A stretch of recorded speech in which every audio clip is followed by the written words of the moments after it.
Good afternoon, good afternoon, good afternoon, people. How you all doing? This is Spirit Journey. Yes, it's little old me, Spirit Journey. And today, what's that? Today is March 5, 2024, and the time is about 10 minutes to time. Yes, yes, yes. I hope you all are doing well this day. Yes, it's been it seems like a long time since I've done a video. Yeah, let me just say hello in the chat room. Let's see, everybody let them know. Hello, world.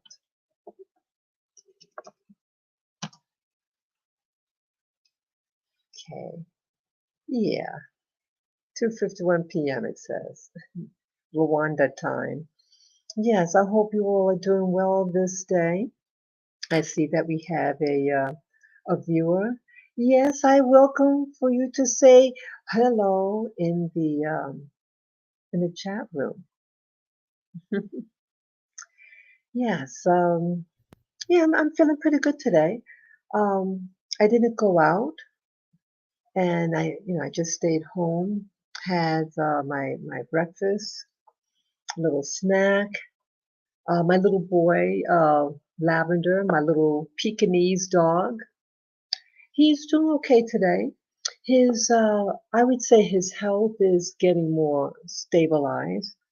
Um, I haven't seen any uh, obvious blood. Um, he was hemorrhaging a bit. His GI tract was irritated, and blood coming out of his stool. Um, it's still a little discolored. It is what it is. But at least he doesn't have loose bowels. Um, he is eating. I do have to, like today, I did have to hand feed him. And yeah, I gave him like 1/3 of his bowl, and then the rest I put back in the refrigerator, and I just fed him the remainder of that bowl, and he ate it all. It's like he was real hungry. Yeah, so he'll have his dinner. I wanna yeah I want to try to feed him late enough in the afternoon or early evening, no later than 7 o'clock, because I find that sometimes when if he eats too early his dinner until his next meal in the morning, his tummy is a little empty, and he could uh, get nauseated. So I want the amount of time that his stomach is empty. I want to minimize that. So to keep his fluids and all that. And yeah, he gets his next doctor's appointment in a couple of days, and I hope the best. Um, I haven't seen any evidence of weight gain at all, even though he's eating. The doctor's okay, give him more food. Um, he needs food with higher calories. And one thing here in Rwanda, certain products, it's like, what products do they have here? It could get a little frustrating when your doctor never even heard of a product or something like it. He or she may not know the name, heard of the name, but I'm sure you have animals here who need to gain weight, and they give them certain things to help put on that weight. And but it is what it is, and so I really hope he really start gaining that weight. Um, yeah, and my doctor, the vet, uh, is telling me, just give them rice and ground beef, boil it, and give it to him. We want to rule out allergies. I don't think, no, I wanted to give him bananas also. Like in the States, I gave bananas, and he likes it. But they say, oh, you want to rule out. Now it makes sense. You want to, if he has the GI upset, you want to rule out certain irritants. Yes, but I've given him bananas before. You know, I want to give him the bananas because it's an easy food. It's easy to digest. It's a fuel. It has a lot of energy. Easy to digest, a lot of energy, and he'll put on some weight. Sometimes he doesn't want to eat surprisingly, he may not want to eat the meat and rice. But sometimes he wants to eat the little banana. It's like fickle. He wasn't like this back in America, but it is what it is. He needs to gain weight. And so with the next visit, I'm hoping the doctor will um, allow me to give him more, other foods that have a high, high caloric value, to try to pack on that weight. Yeah, he's still bony and he's weak. Now, okay, he does not, he can walk now, but God forbid if he has a nausea episode, he collapse. Okay, it just wipes him out. I mean, I know it sounds like I'm making up these things, but when you see it with your own eyes, it could be quite frightening. So I have been under a lot of anxiety, especially last week for my dog, because he had the collapse and other little things. It's like you become afraid. But you know, today I feel good. Today is a good day. Um, I decided like the ground beef and the rice. Sometimes he doesn't like the texture, so I went back to um, I puree it. I put it in the blender, get it in, you know, get it, um, smaller particles, so it's almost creamy. And so I give it to him, and when he doesn't want to eat, I spoon feed him. I open up his mouth and I put it in that mouth and I force him to eat at least part of it, just to get it in his something in his tummy so he doesn't get nauseated and have an episode and collapse again. So yeah, so that's what I've been doing now for the past I think 3 days now, pureeing his food and then when I think he had initial, because he starts to really get fussy, it's okay just to get a little bit in his tummy, and then I put it on the side, his food, and so he can go to it when he feels ready. Or I take like half of it and then I put it away, half of the what's remaining, put it in the refrigerator, and the other half you just leave out and he'll, snack or whatever. So that's what I've been doing. So getting that out the way, what I want to talk about, yes, hello viewers, good afternoon, good morning, good evening, wherever where you are today at this moment here in this live stream. Yeah, it seems like a while since I've done a live stream, and I wanted to do this live stream now for about 3 days. So I said, let me just do it now. Let me see. Yeah, what I wanted to talk about today.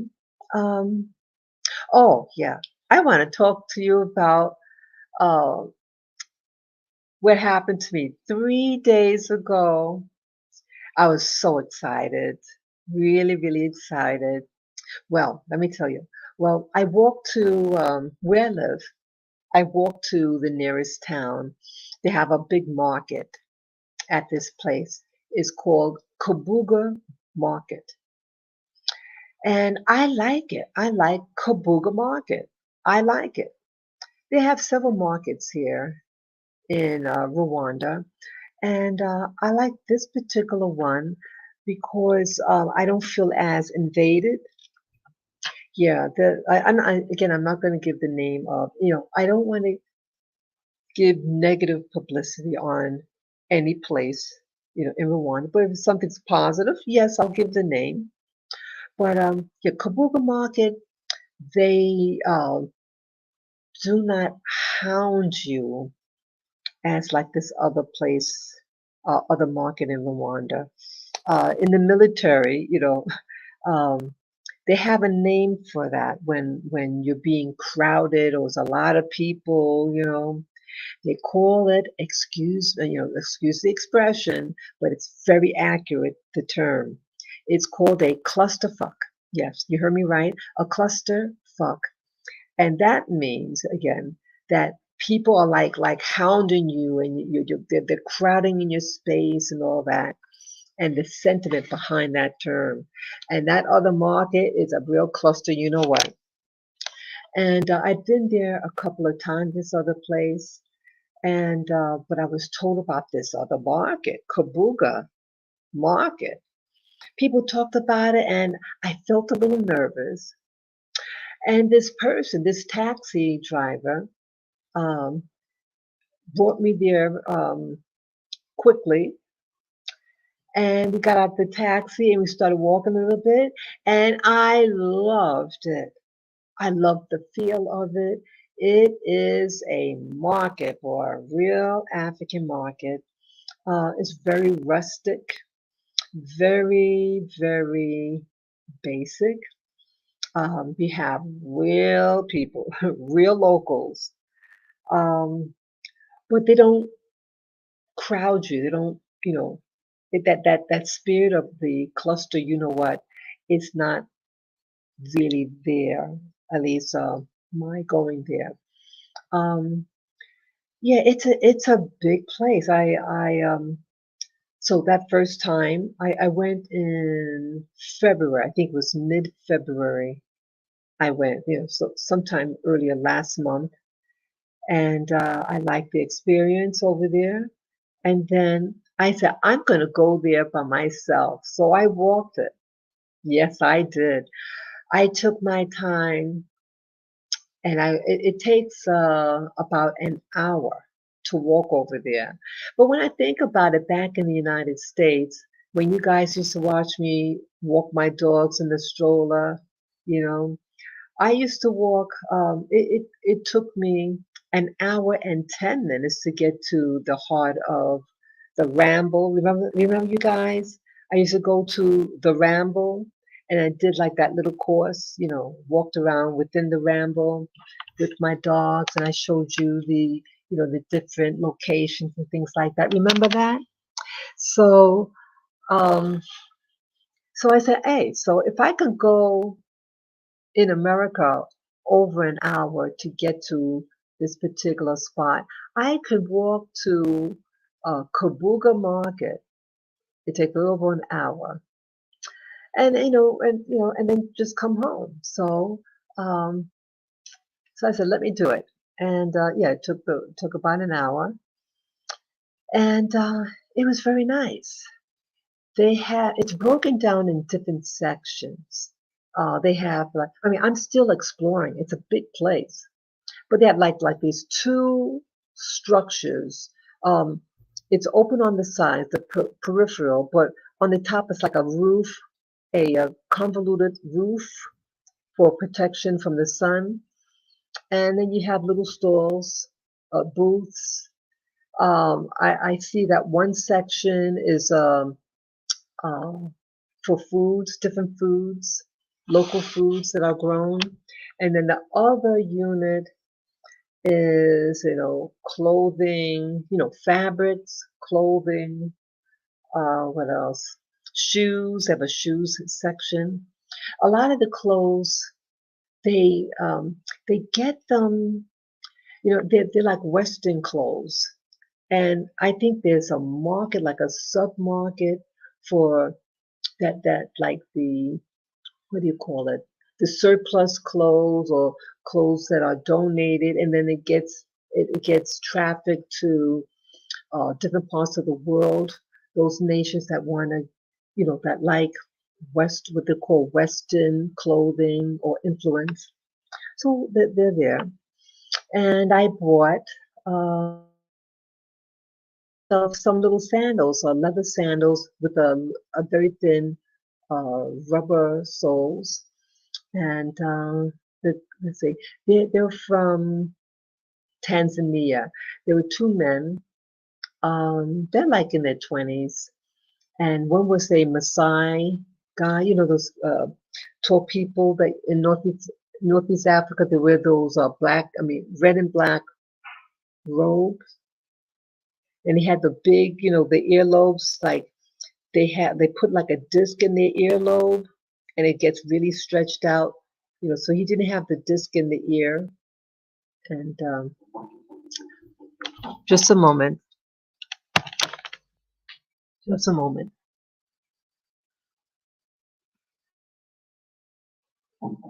Okay, coming. Oh.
Hello, I'm back.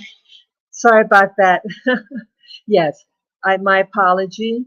Um, it's raining not right now, and the groundskeeper uh, reminded me I have laundry hanging out to dry. He's a really good guy. Yeah, yeah, it's pouring hard right now. It rained earlier this morning, and then I saw the sun come out. I say, let's do it. So I threw the clothes out on the line, and they're mostly dry, but now it has a little bit of rain on it. So all in rainy season in Rwanda. I love it though. It's really it's it's it's a healthy rain. It's it's very green here, and yeah, they grow sugar cane, bananas, uh, and other little crops that you would grow in America. Greens, oh, potatoes. They like potatoes here. Potatoes, a lot of and beans. Yes, they have a lot of rice. They grow different types of beans and other grains. They eat a lot of corn, corn, corn, corn, corn, corn. A lot of corn. Um, yeah, and milk. Surprisingly, they drink a lot of. There was some I saw over the internet about the milk. There was a push for milk, milk consumption in Rwanda. Up the kazoo, everywhere, everywhere. It's like they have a milk booth where you can go get milk all over, all over. And I started buying milk um, in February. I think it was February. I bought milk for the first time in a long time to help me gain weight. Because remember, I think I told you guys, um, yeah, in January, um, I was very, I probably lost a lot of weight. Yeah, I lost a lot of inches. Yeah, January and February. So I needed to try to take in more calories. And so I say, milk would do it. Milk is very fattening, and I like whole milk. And it's better to drink, if you're going to drink milk, drink whole milk because the vitamins are in the milk. I think they do, they pasteurize the milk here, and I have to find out if they homogenize it. I think they do that also. Um, and that's when it's not all that, you know, it's better if it's not homogenized. When you change the structure of something, your body, when it gets in your system, say, hey, how do I handle this food? And then you wonder why a lot of people get sick because people are creating, the food scientists are creating Frankenstein food. Yes, they are. But anyways, yeah, I've been buying what's called fermented milk. I buy the one that's in a 5-liter container. And guess what else that I buy? I bought yesterday. Yeah, this is my second time purchase. Oh no, no, fourth time purchasing it. Uh, twice that with this one individual. Yeah, both people. I bought it twice. I buy sugarcane juice. Yeah, people. I like sugarcane juice. I had sugarcane juice for the first time when I visited the island of Martinique in the French Caribbean, overseas department of France. And, the Caribbean, many of you know, Caribbean during the slave trade, the islands and and parts of Central America, and I would imagine also parts of South America too, and Florida. There was like a sugar rush, and sugar cane was the crop for money, and they're still growing sugar cane in Martinique and the bananas too. And actually, and I told people that I met here in Rwanda that Rwanda looks like the country where my mother's people are from. Oh yeah, it's hilly, it's very green, and so I feel like that I'm at home. They do speak a little French here. Yeah, Rwanda, the country of Rwanda, was controlled by Belgium. I should say, what do you call it? Yeah, Belgium. And yeah, it was colonized. And I think they got their independence in 59, 1959, something like that. And yeah, so in Belgium, they speak French and this other dialect there. And so it's very common to see schools, a lot of Catholics are here, Catholic schools, and those people who could afford it, they send their kids to private schools. So yeah, and plus, whether private or public schools, the children wear uniforms. Yes, they wear uniforms. And in the Caribbean, they wear uniforms too. I used to live in St. Thomas, U.S. Virgin Islands, in the U.S. Virgin Islands, and they too wear uniforms. So what else? What was I getting at? Yeah, so yeah, the food and everything. They don't really have a big culinary thing here. Seems like East Africa.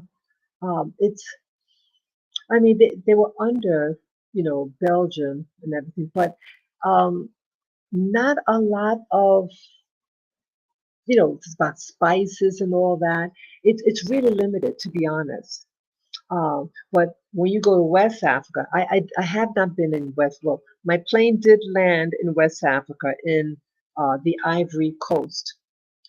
West Africa seemed to have a lot more variety. It's a lot, a lot of the countries in West Africa are larger than the country of Rwanda. Rwanda is what they call landlocked, meaning that it's surrounded by other nations and they do not have a coastline. So everything has to be imported from the coastline. That'd be mostly Tanzania. Tanzania is a large country, and they're on the coast, the east coast of Africa, and they have a lot of goods there in Tanzania. They're also limited in the culinary, things that you could, buy for the kitchen, things like that. But West Africa seems, what I've seen on the internet, they seem to have more variety of foods, and they love their spices. Just saying. Yeah. So anyways, yeah. Well, how did I get in this subject on about food? Let's see. Yeah. What? Oh, yeah. I was mentioning what I did. Yeah. So I had the sugarcane juice, and you know what? It tastes really good, people. You get the sugarcane juice. They have this machine. You take the sugarcane and then you put it in this machine and it crushes it. And then you can also put little ginger in it. Oh, wait. Yeah, sugarcane juice, it has a lot of minerals in it. The soil here is very rich too. And yeah, add a little ginger, crush a little ginger in it. Some people put a little lime in it. Oh, honey, it is absolutely wonderful. So I bought a 5 liter container of it, um, and I mixed it too. I mixed the sugarcane juice with the fermented milk, and then you add some bananas. You put in the blender. Oh, wow! A quick meal. It's very, very tasty. You know. Yes. So what else now? Oh, so what I experienced 2 days ago. Almost got what what I was going to say. Yeah. So I went into town, that Kabuga market, to actually buy the sugarcane juice, and they make it right in front of you. And it was getting late. Yeah, I was multitasking. Um, I didn't want to go directly to directly to the place that makes the juice. I wanted to walk around a little bit. You know me. I like exploring, and and in case if I found a, seamstress, yeah, I bought fabric too. Yes, I bought fabric, and I got caught up. I was there like, I think maybe 2 hours, deciding which fabric and everything and all that. I love taking my sweet time, people, and so I bought a lot of fabric, African styles, those vibrant prints. The in Rwanda, they don't manufacture what I've seen so far, fabric. The fabric is imported from somewhere. I've seen one like Nigeria. Nigeria, see that, West Africa. Nigeria produces well-known fabrics in Africa. Yes, um, I would love to get authentic. Uh, if they have anything in the East Africa, fabrics from East Africa, I want to check about that. Yeah, I noticed that the fabric, it had Belgian. No, no, I'm sorry, Holland. Looked like the word Holland in there. I said, what does Holland have to do with it? They use a wax, some.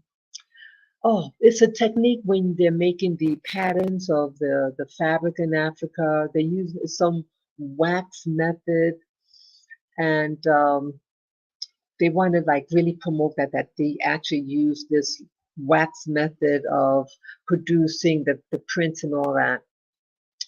But I got what was available. Um, I would love to go to India.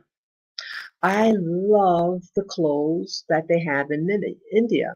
India, man, I've never been to that part of the world. I'm fascinated with the types of fabrics that they have there. It's a hot country, and they have all different weights of cotton. Yeah, they grow cotton there, I think. They have fabrics up the kazoo, all different colors and everything. They have things that are heavier weight. They have a lot of lightweight cottons. But I noticed the cottons, the fabrics, I meant to, I said cottons, but I meant that, cotton fabrics, that it seems like in West Africa, the fabric is very heavy.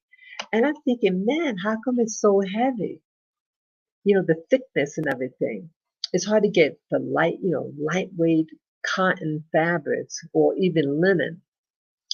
So, well, I bought like five more fabrics, and I'm getting some stuff made, more stuff made. Many of you know that, let's see, in January, I had some skirts made, three skirts made by a local guy in a different market, and then I got a dress made at what was that, near Kabuga Market, and then I got a third, oh, two more.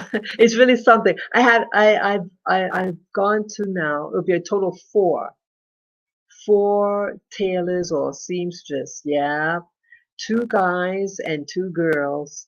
Yes, and um, right now, I have a woman doing some outfits for me, and then the guy doing some outfits. Yeah. So I broke it up so that, not so, because it would be a lot of work to have just one person do it. So I spread it out. And I was a little impatient. I wanted the thing made. I didn't, because I'm like this. I like to get things out the way. And I kind of went egg white with the fabric. Yes. I bought a lot of fabric. I think part of the reason why I bought the fabric, I was a little depressed. Yeah, I was feeling a little down last week because I was concerned about my dog, because he's still not out of the woods of his health. And I think to distract myself, I, went to Kabuga Market, and I said, hey, let me, no matter what happens to my little boy, my little Pekingese dog, I really want to make Rwanda work for me. I really want it to work. It's a beautiful country. The weather early in the morning is fantastic, fantastic, fantastic. I can't overemphasize the beauty of the morning in Rwanda. It is fabulous. You have like this mist that comes up that fills the land and it fills the valleys. Yeah, Rwanda is extremely hilly, and if the weather is cool in the morning, it's like in the 60s Fahrenheit, like 63 degrees Fahrenheit, and then when the sun really comes up, then it gets hotter. And yesterday, I think it was yesterday, it went to 85 degrees Fahrenheit according to my app. Yep. So if you're going to do things, it's better to do it early. And definitely, if I'm going to walk some miles, yeah. So I walked to Kabuga Market. I left. I left early, but if I could have left like an hour even earlier, that would have been even better. But it was good. It was a great walk over there, and so I explored a little more the market, and I kind of stayed there longer than I expected. Yes, I did. I did. I stayed there long, and I might have got there at, let's say, 11 a.m., and I left. It was approaching 6 p.m. Where did that time go? I don't know. Yeah. So I said, oh my goodness, I have to get home. So I was to, order um, that sugarcane juice with the ginger, and it was just taking too long by the time I got there after looking at the fabric and all. So I told him, I said, I'll just come back tomorrow. I said, when are you open? He told me, and I said, I'll just come back tomorrow. and I had a lot of stuff in my backpack, and my back was starting to hurt. So I said, by the time I get home, it's going to get dark. Yeah, I started walking home out of the market, and then I got lost. Yes, I did. I got a little lost. And so, in short, what I did, what was so exciting, because my love for my little dog, I was out all afternoon, and my little boy, my little Pekingese dog, has to eat. Okay, and I had him in a room a little room, but it has a nice full length window door. It's a door that's made out of glass, so he can look out and everything. And he has his water bowl, and I left food for him. Yeah, it's a nice room, and it's cool. The room tends to be very cool in temperature, and but I needed to get to him quickly because I didn't want him to, his tummy to be empty for too long. Even though I did leave food for him, but I just felt, oh God, I didn't mean to stay this late. So with that pressuring me to race home to my little boy, my little lavender, guess what I did for the first time here? Well, I took a motorbike ride home. Yes, you heard me right. I, Spirit Journey, took my first motorbike ride home. I thought I would never do it. I said, these people are crazy to go on that motorbike. Um, but I did it because I needed to race home. Yeah, I was that frantic. I said, "Oh my God, my little boy, he gotta eat, he gotta eat." Yeah, it was like when I left the sugarcane juice person, it was about 5:30, and then I started walking home, and I realized I was late, and my back was hurting, and so a woman there in a farm from a pharmacy store. Yeah, Rwanda has pharmacies up the kazoo. Pharmacies everywhere. So I had gone in there. Usually the pharmacy people, they can speak a little English, and so she got a motorbike for me. She summoned someone, over, and I told her where I wanted to go, and she relayed the message to the rider, and I got home.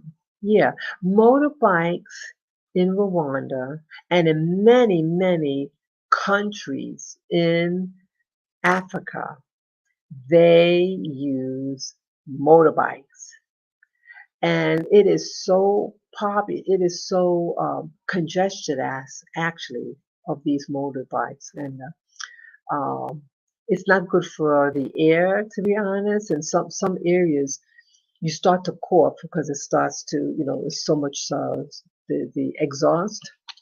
And in other areas, very little motorbikes, and the air actually smells sweet, sweet, sweet. It is fantastic, the air that's there. Okay. Oh, let me tell you this, just in case we get disconnected. It is raining right now, as I mentioned earlier, and they often have power outages. So if by chance, because my computer that I'm on is plugged in, it doesn't have like a battery, so I don't have to plug it in. So I have to plug it in since it doesn't have a battery. This laptop, it's an old laptop. Wow, it's really getting louder now. So yeah, so I went on a motorbike, and it was I had a good time. Yeah, I went on. The guy was real tiny too, real tiny dude. Yeah, in East Africa, they're different sizes, but most of the people are very tiny, and so I had to like hold on his shoulders. I climbed on. I was so nervous, and I made it. Yes, I did.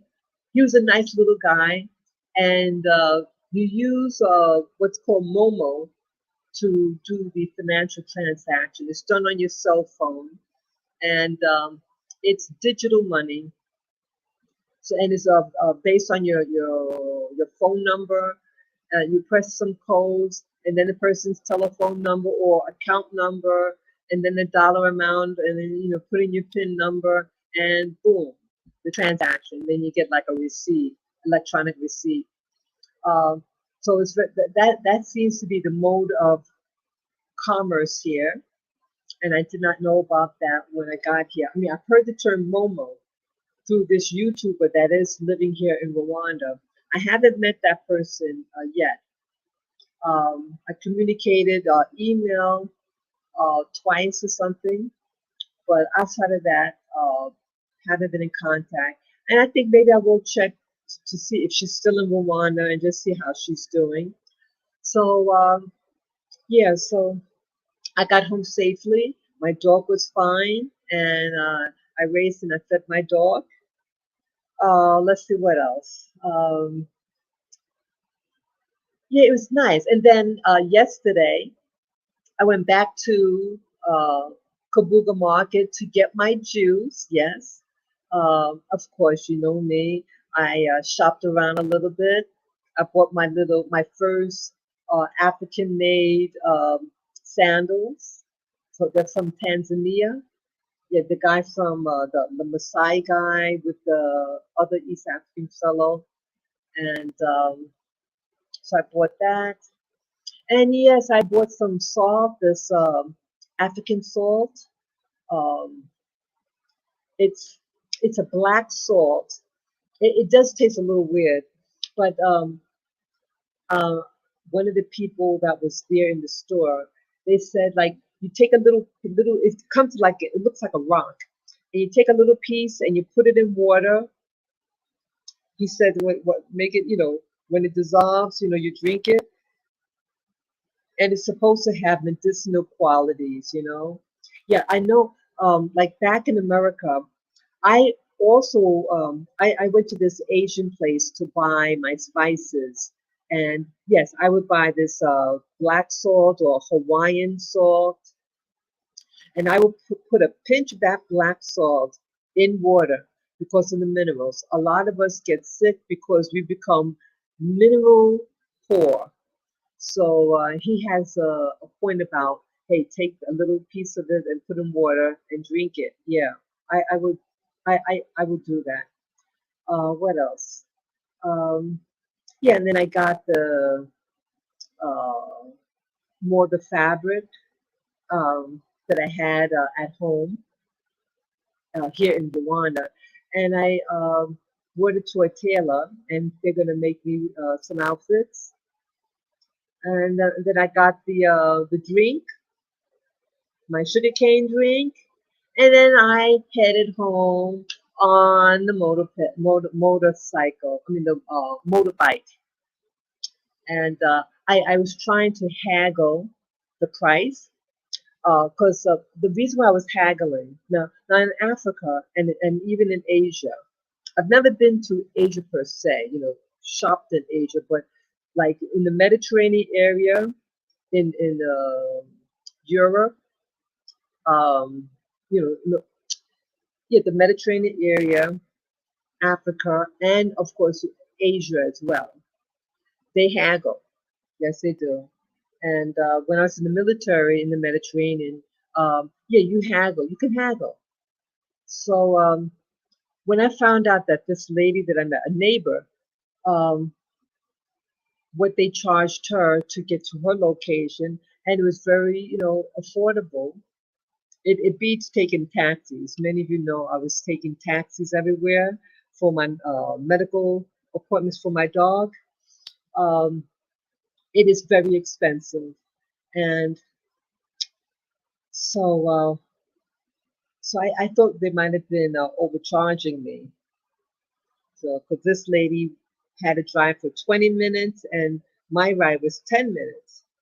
So I wasn't able to talk it down, and it seemed like a general consensus because it's like a pack of these drivers.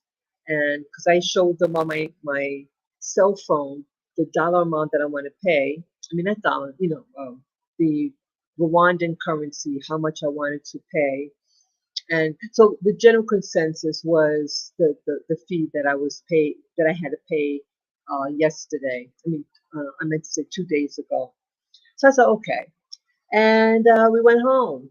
And, you know, I kind of like it. I mean, it's really something. When I first came to Rwanda in December of 2023, um, I don't know. I think my body was.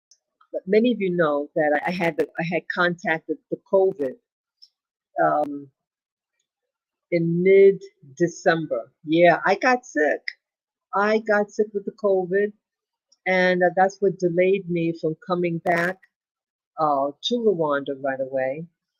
And when I did arrive back to Rwanda, I was weak and I had lost a lot of weight, and I was feeling weak, and I had this fear of, because all these, you see, everybody, you have men, women, and children, and infants. I mean, look like newborns are on. I mean, the mommies are, they're strapped to the mommy's back. The baby on the motorcycle, on the motorbike, and I felt dizzy. I said, I am never going to go on this thing. You got to be out of your mind.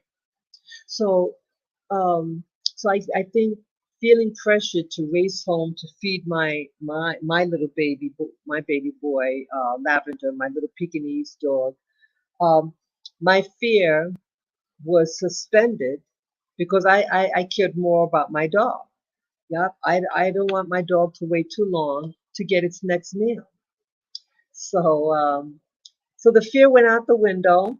I got on the motorbike and I went on twice. And I'm very proud of myself that I overcame that initial fear.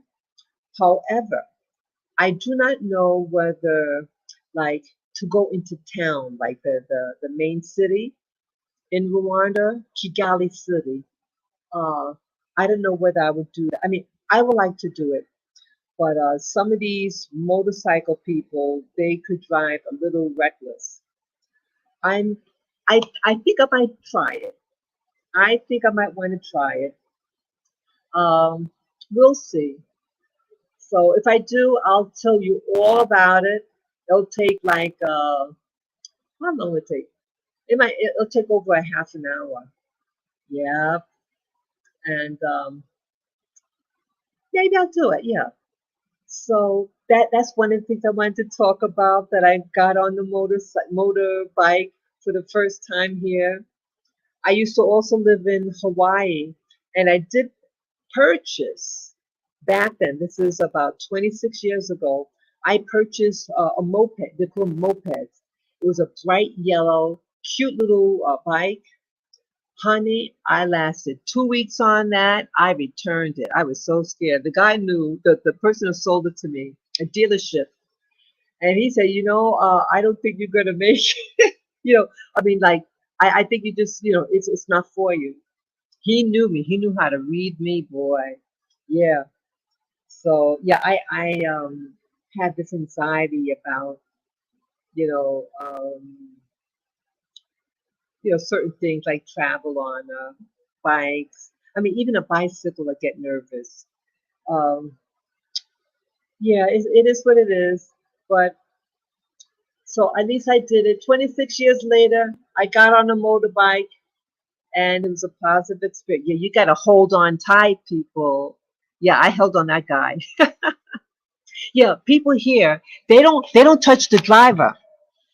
Yeah, it's really something. The guys have their hand on their lap. The girls have their hands away. They don't touch. Sometimes they're on their cell phone, texting or going through scrolling. Yeah, I said, are they crazy? Are they crazy? I can't believe what they be doing. No hands. You better hold on tight. You have mommies with newborn babies. You had a mom with a like a toddler, that had a body cast on. You see like this leg, these legs with the, the cast on. You see little baby toes, and then the arm too. I said, "Good God, yeah." See, they can't. See, it's most of the people here, okay, have modest income. They're modest in what they have, and so they cannot afford a taxi, like you go in a car. It's too expensive. It's expensive for me. It's expensive. Yeah, transportation is very expensive, and I'm giving you ideas. Those people, those Americans, Black Americans, um, who want opportunities, transportation is very needed here, and clean transportation. You have something that could transport people without a lot of smog and stuff. Yeah, come down here to Rwanda. Yep. And have something safe and clean for the people here. Yeah, transportation is very, very important. Um, very important here. Um, yeah, just giving you ideas. Yeah, there's money could be made here. The people in general are very friendly. I like the people here. I'm growing fond of the older ladies and the very, very, very young children, and the guys are friendly too. Yeah, the guys, ladies, the guys are friendly. You have young men who are dressed very nice and neat. Many of the people, again, it's a modest place in income with a lot of the people here. They work hard. People here get up early. I leave my house early in the morning to do my little walks, and the people out there, the farmers, they're out there. When that sunrise, honey, they are out. And so they're not lazy people, they're hardworking people. Um, and I think that's a very positive thing. So yeah, they work hard. Um, Jobs are hard to come by, and so now I'm going to slightly, change kind of the subject into the economics and things like that.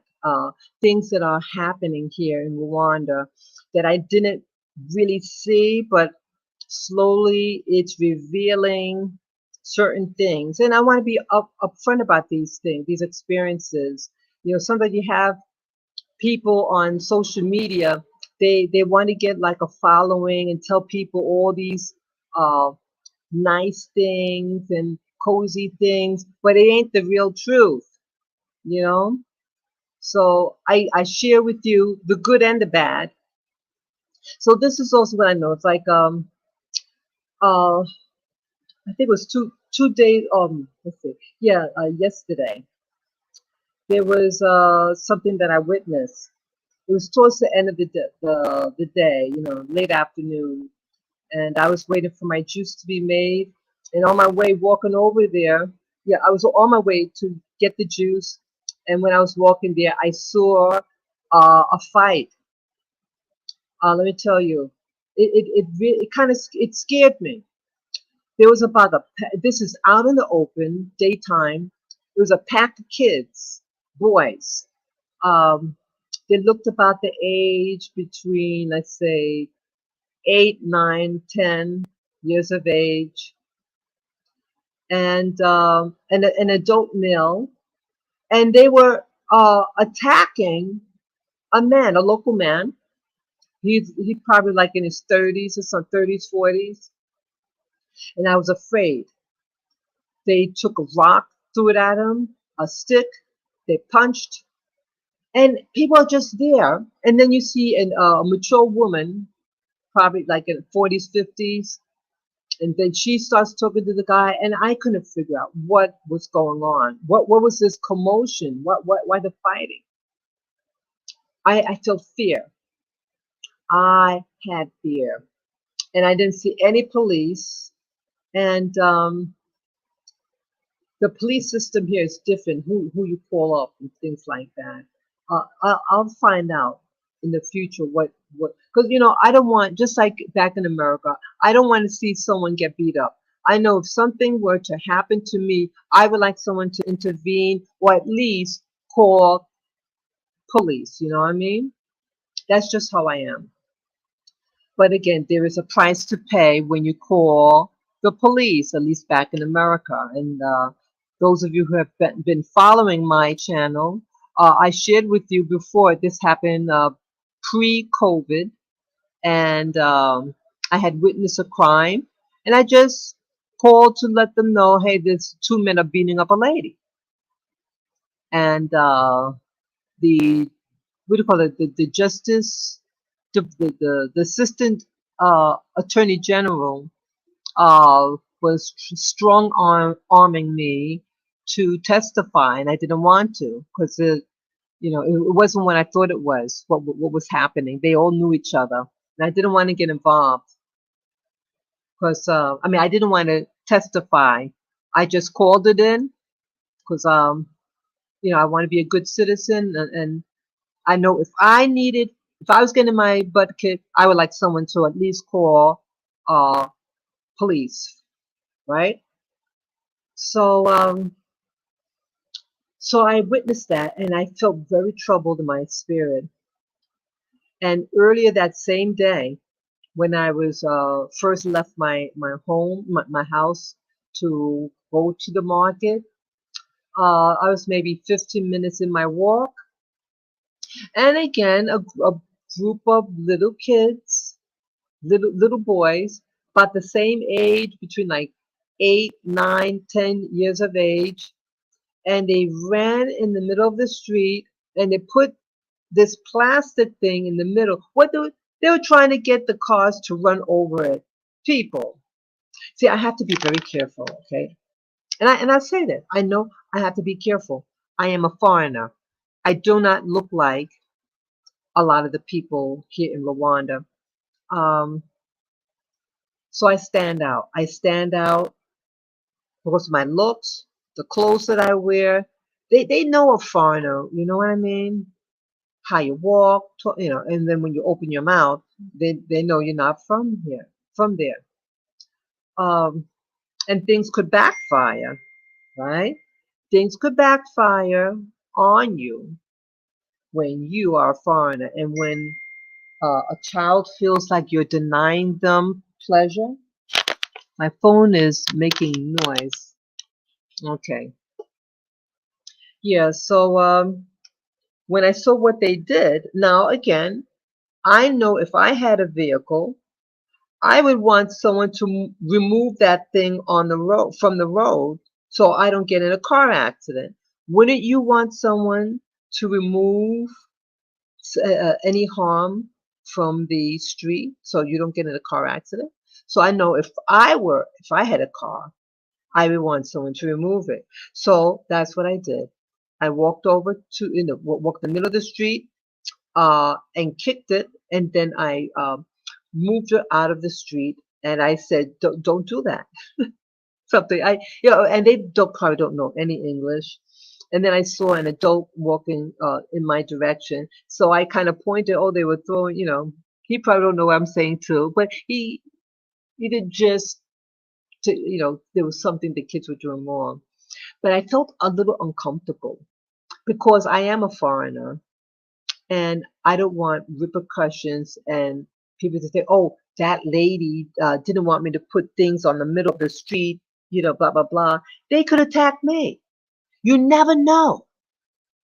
You never know people. And why I say it like this? See, I'm being very honest about human nature. And again, I am a foreigner. Period. Um, I had prior to yesterday's experience. It was just a couple of weeks ago. It was last month, and I walked to a different neighborhood in the opposite directions, and I was walking past a gas station, and a pack of little boys, about 6, 7 of them, also the same age bracket, between the ages 8, 9, and 10. And as I walked past the gas station, and it was daytime, it might have been approaching 8, 8, 8 a.m. in the morning. Uh, and they say, "Give me your money," or "Give me some money." Real nasty, like real nasty. Rude, I should say rude, not nasty. Really rude, rude voice. And I looked at them and then I said to myself, don't say one word. Don't say one word. Because I was going to say something. Sometimes I could feel like scolding, like a a mother, discipline, that in a you know I don't want to say condescending, but reprimanding. Again, these aren't my children, but yes, they approached me and they said that to me. But something said, keep your mouth silent. Don't say one damn thing. Keep on going. Shortly after that, just seconds after that, a car pulls in, and then these little kids surround the car. And then shortly the car, I did not see if any transaction happened, but shortly after it stopped, and then it drove away. And I think they were yelling at the car something. And I had fear, people. I had fear. I've never been like afraid of little. These are you know what it reminded me of? In the 1980s, the early 80s, there was this talk about Brazil and Brazil's street children, and that you have a lot of homeless kids that are roaming the streets and they work in packs and they go and they rob people. This was in the 1980s the stories that you hear. And they made a movie about these kids. I forget the name. It has the word sun, the S-U-N in it. So those of you, any of you who've seen that movie, what's the name of that movie in Brazil that came out? Yes, something of the sun, Children of the Sun. I forget. But it was well, it did well in the box office, I think. It's a I'm not sure if it's based on a true story. I mean, the event, the type of thing. Yeah, I think it's based on a true story. It's about a Brazilian guy, and he's from the streets, but he got into photography, and it he did better, and he shared what was going on in this uh,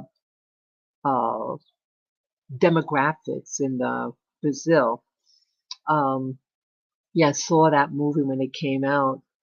But when the incident happened a couple of weeks ago regarding these, children, and they demanded me give them money, and they say it all the same way. Give me your money, or give me some money, something like that. Really horrible. And I didn't want to say anything because something said, don't say anything, because I started to think about that movie about Brazil and how gangs of children. Yeah, please don't get angry at me sharing this. I'm not just saying this to shame people. I'm sharing you about life and my personal experiences here in Rwanda. And when you're dealing with poverty, when you don't know how you're going to get your next meal. Now, these kids didn't look starving. It's not like what you see also in the 1980s with the kids with the flies in their eyes and the bellies distended. No, these were kids. They were wearing their school uniform, so they're supposed to be in school or going to school. But I gather with the car when the car stopped, they wanted to get money. Okay, they want to get. What do these kids need money for? What do they need money for? Okay, go to school, come home, do your homework, and do your chores, and stay out of trouble. That's that. My parents weren't rich. I never had to beg for money, go, give me some money. I never hear of this. How about you? People, do any of you, have you ever done that before? Go in the street and talk aggressive to people that they to give you money? Or have you witnessed certain things like this? Have you been overseas and then you see what the children do? Please share your stories too in the chat room. You know, each one teach one. I'm just sharing what my experience, what I personally witnessed and how I felt. I know I had fear. I had fear that those kids were going to beat me up. And when I saw that man later on, yesterday afternoon, late afternoon, and that they could have really hurt that man. The man was okay, but that like it was total chaos. And we have young children, and what happened? I have no idea what happened. Supervision. And so those two events happened yesterday. And again, it dealt with young children. They're all boys, very young boys. And this intensity was in the air. And something else happened yesterday. I just started walking out of the house, maybe 8 minutes out, from my walk. And I was approached by this dude. And I didn't recognize him. He was a tall fellow. He could have been in his early 20s. And he said, "Oh, where's your dog? You had that dog."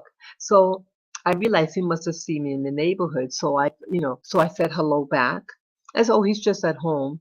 And he wanted to talk. Well, in short, he was sharing his story that he needs money, that it's hard to get jobs, this and that. So, I used the opportunity to educate him about money. And that I was very bold. People, it's really something here since I've been in Rwanda. Okay. I've been here now, I think exactly 2 months consecutively in Rwanda. Yeah, I returned to Rwanda January 3, and today is March 5. So it's just slightly over 2 months ago, 2 months and 2 days ago, I uh, re-arrived at Rwanda and been here consecutively. And I feel a more boldness. I think the anger that I have, what happened to my two little girl dogs, Lily and Lilac, my little baby girls, a Havanese dog and a Shih Tzu dog. I feel angry that they died, and yeah, it's very bittersweet here, and you do have to be careful uh, wherever where you go in life. Um, it still bothers me. I'm angry about what happened to my babies, um, and I see that I think it changed. It's changing me, and it's making me more um, verbal. I'm feeling my anger more, um, but I have to use wisdom, people. Um, but sometimes it's good to let people know how you feel to protect yourself. You know. So what was I going to get at now? Oh, I forget what I was saying. Yeah. Oh, so I bumped into this young man yesterday, and he was sharing me his story. And so, yeah, so I think because of the things that has been happening to me since I've been in Rwanda, I'm a little bit more direct with people. I'm not as afraid to be blunt. When someone asks me something, I'm learned to say no. People, do that. Learn to say no. Yeah, because they're going to say no to you. you know. So sometimes you need to be more direct and just say no. Um, yeah, yesterday had a very sharp edge of energy, and this guy came to me. He's telling me the job opportunities here. And he shared with me that he wants to, he got his driver's license, and he wants to, drive, but he doesn't have a car to, like get a, become like a taxi driver. So I shared him a story in my, what I thought, what was part of the problem. I said, you know, I know what it's like to not have money. I know what poverty is. I know what it's like to not have enough money to buy food. I said, look, I may not look it, but I said, look, I'm 61 years old. I'm much older than you. I'm old enough to be your mother. And I don't want you to look at what I have. It took 61 years to have what I have. So don't judge me what I have, and that you want what I have now. You have to learn how to save. I also told them that I told them that my father grew up poor, and it's some of the things that my father taught me. He said the trick. My father told me. He says it's not how much money you make, it's how much you keep. And I told that to him. Yeah, I was very blunt, and he might think his answer is just begging for Western people to give him money, to be handed money.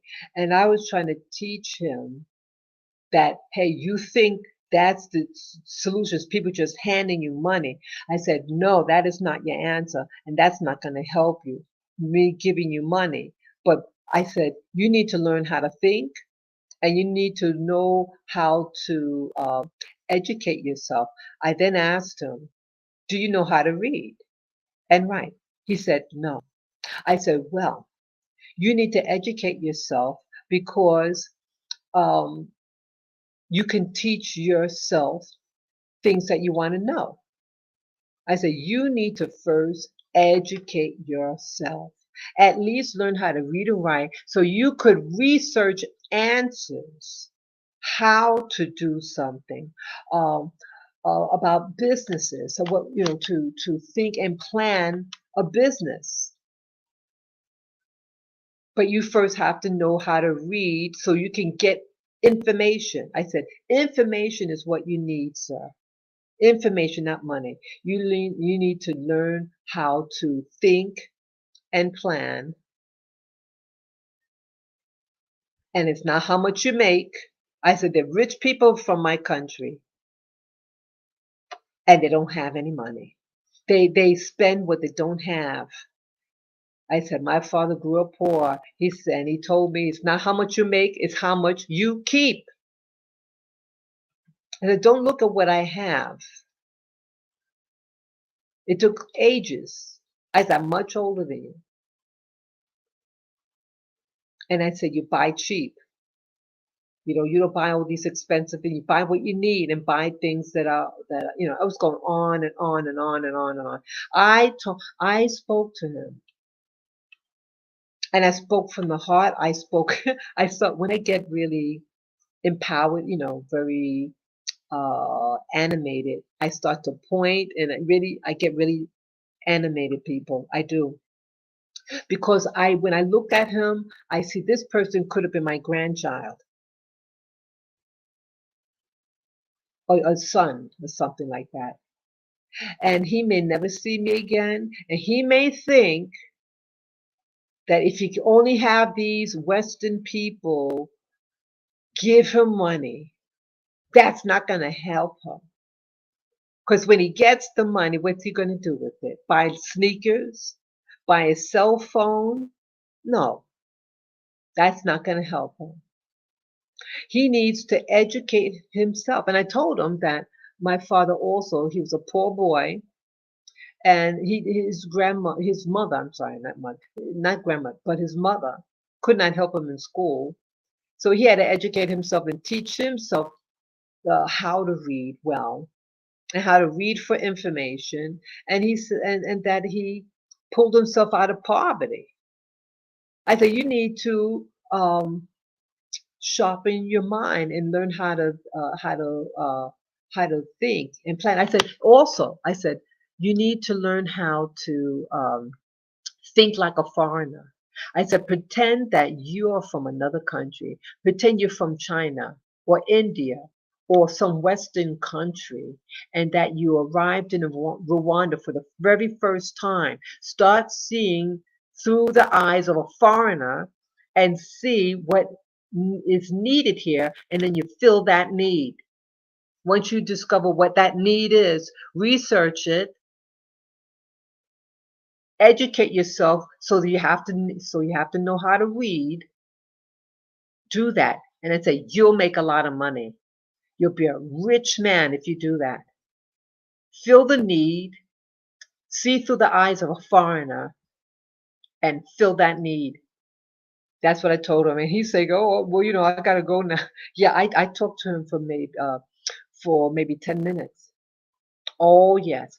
See, they may think that they could just give want money, but yeah, the money's not going to help them because it's going to just suck away in a few minutes, and he's left with nothing again. He needs. Am I talking right, people? Or I'm just talking to the wind? Am I talking right? Handing them money is not going to pull them out of the poverty. It's just good, like a hand. It's just it's going to last for a few seconds, that money, and they're back to square one. And then all the stuff that comes with it. Yeah, it's that. And I yeah, and this was all yesterday. The guy that approached me, he recognized me from the lady with the dog, and then the boys that put the thing in the middle of the street, and then the fight. All of them were men, young, one man, and the rest little male children. And also what happened yesterday,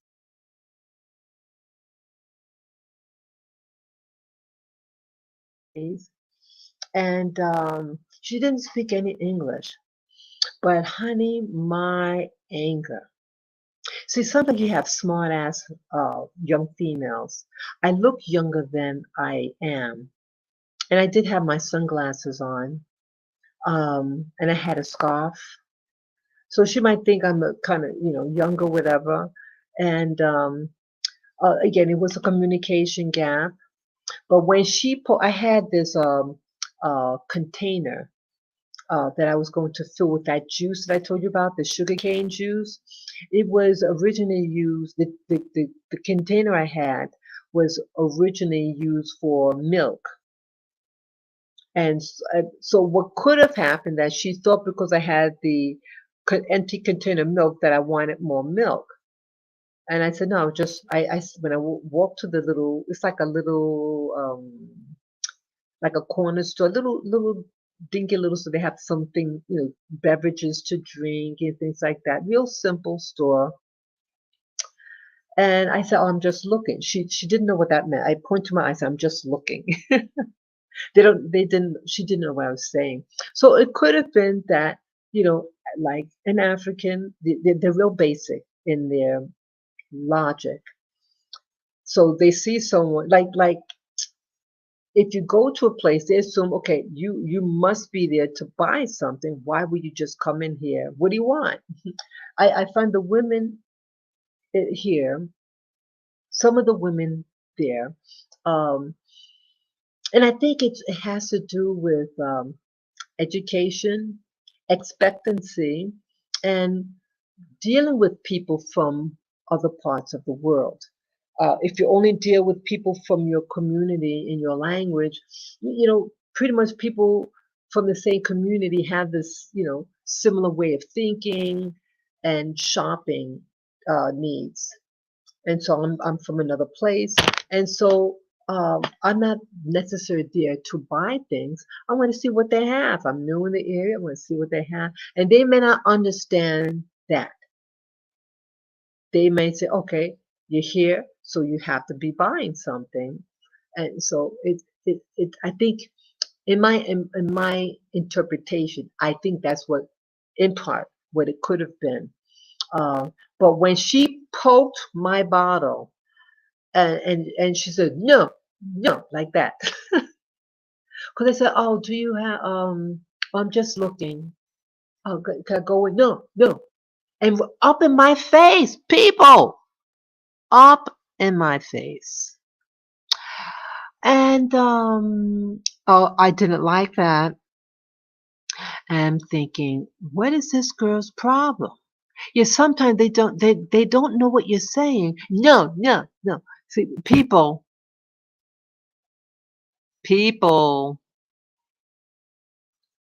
you start wondering why you're in poverty. Please don't act like a fucking idiot when a person comes in. Now, if I was hostile and rude, then I could understand someone being rude back. But I said hello and all that. I'm obviously from another place. You have to learn people. You are a new person. You're new at a store. A sales clerk. You should learn. When I was in retail briefly in Hawaii, and we had to take classes in how to deal with people in retail because the retail that I did, I worked with jewelry, and we had to learn how to handle people and the strategies for selling things. You guys need to take courses in how to deal with customers, how to make them feel at ease, all these things. And then you wonder why you're in poverty. Having some young girl be an asshole, a jerk, and then you wonder why no one's buying from you. You shoot yourself in the foot, getting these young people who aren't trained and they come across rude sometimes. Or if you look at somebody looking hostile, come on, people, come on. It is a turnoff. Go into a place and they're looking really like mean. And so it's confusing to me because it's like they're basically very nice people. I'm not trying to put down. I'm not trying. This video is not to put down, but to share with you the experiences I had yesterday. It was the energy was very problematic at times. It was weird. The energy is just. It was a hostile energy yesterday. I don't know what's going on, but it is something I felt a lot yesterday. The things that were occurring. But it showed light on what things that could you could experience in a country like this, a country that even though you have resources, but it's the um, how you gather the resources and what you do with it. It's like being in the middle of nowhere, but it's like you have all the tools, but you don't know how to use it. And another problem, in my opinion, is that it's a different system. You have people who were maybe part of a tribal societies. Tribal societies, in my interpretation, how it worked is that everybody knows everybody in that tribe. They're families, groups of families living together. So it's a genetic component as well. You have several families, and you all live in the same community, and you help each other out. And you might use a barter system. This so-called what they call civilization is a foreign entity. Civilization is not your friend. I'm going to say it again, and I've said this before. Civilization is not, it is not your friend, it is your foe. And once you taste civilization, it sucks you in to its spider's web of deception. It sucks you into its spider's web into destruction, your destruction. It gets you dependent. So here you got these motorbikes. Now these motorbikes, yeah, they can drive people quickly from one location to another, but what is it producing? Pollution, car accidents, right? What else? Oh, computers. Now you have a system now, they're getting you dependent on the cell phone. I thought when I was to get down here in Rwanda that I could throw, and I shouldn't say throw away, but uh, uh, put my phone in storage or something. It is heavily used in commerce. So the dependency, you're not going to be carrying this cash on you. And to carry cash, you have to carry a lot of Rwandan cash because the value of it is minimal. So you need more of it just to buy a little thing. They're not going to have this. They're not going to have that. They're not going to be carrying around. So they have the using what's Momo. It stands for mobile money. Mobile money. It is convenient. I mean, it's one step away from the debit card. Debit card, you have an actual thing. You put it in the ATM or that point of sale machine, and it takes the money. A lot of places don't use debit cards or credit cards. So what I can do is just focus on locations that use debit cards. I did find some places, but some things, you go out in that market, they use, okay, if you don't have the cash, I don't see people really giving out cash. They have those Momo. They have agents and they collect your money and then they put the money on your Momo account. And some of them do steal. The agents, they try to mess me over. Yeah, they get these young girls. It was a young girl, the same type of look, very pretty, petite, beautiful, dark skin, and she tried to take. I think she did it on purpose. $200 something from me, and I caught it. I said, "Hey, you didn't put in all the money." And if I would have walked away, she would have kept that money. Yes. So I feel that yes, I see I'm a little bit more direct with my mouth. Yes. Um, See, when life change, when you experience life, either it shapes you or it breaks you. Let me say that again. It either makes you or it breaks you. These experiences. I decided to make me, to build me and to learn from these experiences. I like the people here. I like the Rwandan people. I like them. I particularly like the little baby children and the older women, like the grandmother types. They just there's a peace about them, and I like the farmers, the farm ladies. They're not, they're very they I think they appreciate you, people recognizing them and say, "Hey, how you doing?"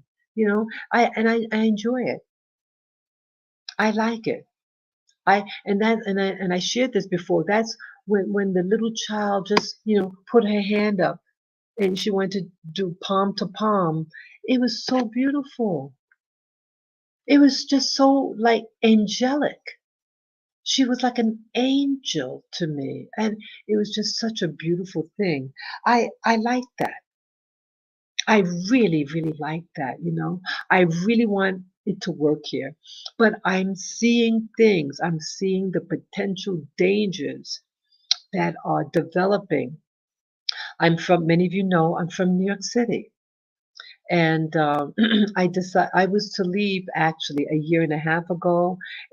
Plans fell through, and then an incident happened to me in around August or September 2023, and I said that was the last straw. And then I put my paperwork in for a visa, got accepted, and then I came here early December of 2023. Um, yeah, things were developing in the United States. It's intensifying. Things are happening. I mean, I think it's global, people, and I'm not trying to just blame one country. No, this is global. What's happening, and I think what was being experienced, what I was experiencing yesterday, is something that is global. That people are desperate. And when people think you have more than what they have, and if you are perceived to be a stranger, be very careful, people. Be very careful because they may not appreciate that you have worked all your life to save money, to be very, to not spend what you don't have. You have a lot of people who put money on their credit cards and they're in debt. They spend more than they make. That will make anybody poor. Yes, you have a lot of rich people who do that, and they are poor. They live in debt. I am debt free. I am debt free, and I want to stay debt free. So yeah, but you have people who see what you have and they don't realize you spend a lifetime building up what you have, living in modesty. I don't go out and drink. I don't go do drugs. Those cost money. You have people who go out, buy cigarettes, buy alcohol, buy drugs that will eat up your money quickly. Or they go on these elaborate vacations that they can't afford. And they come back and they're in debt or they lose their job. That happened to me. Yeah, I learned. I learned in let's say 1980s, 1986. I went on vacation by myself, and I thought I had exposed myself to a so-called friend. Be careful the friends you make, the so-called friends you have. You have people who want to pretend that they are of a certain social economic to show off, and then you want to like follow. Oh, let me get a credit card too because she has one. Don't do it. Don't you dare do it. I fell into debt. Yes, I did. Yes, I did. And it took some years, maybe I think 10 years to pay it off. Yeah. And I learned. And then something else happened. Let's see, 10 years, I think 10 years after that. Yeah. I had, yeah, when I went to Hawaii, I had gotten a credit card. Yeah, before I went to Hawaii, I had a credit card and there was an emergency. And I used that just for my relocation. Honey, I couldn't afford to pay my bill. Yeah, I fell into debt. And I think it took another 10 years to pay off everything.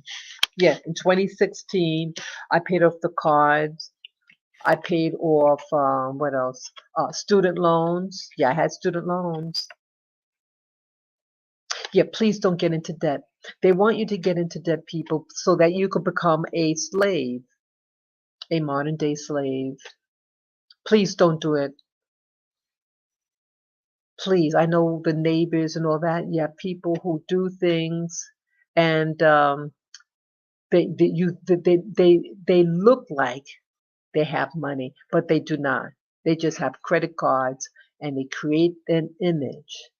I know of people who take credit cards, pay for vacations, pay for things for the house, and then they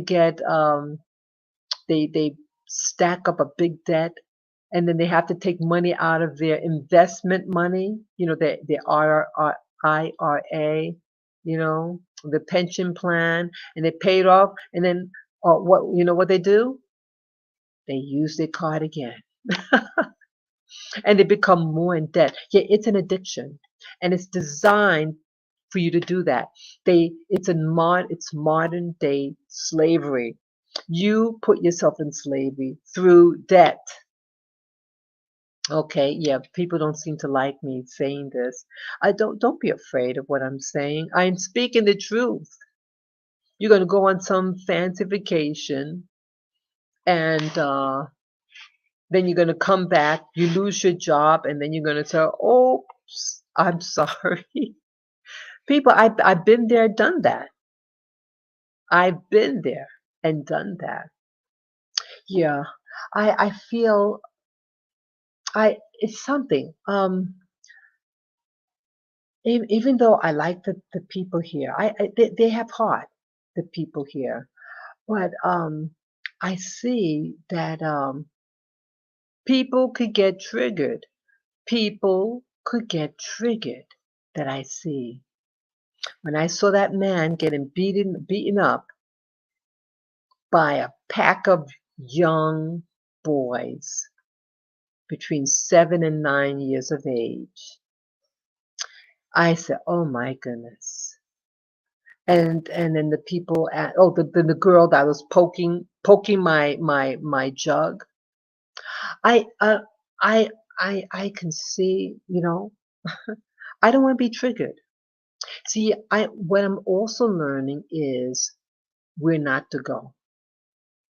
And sometimes there's miscommunications, yes, but I don't want to go back to that.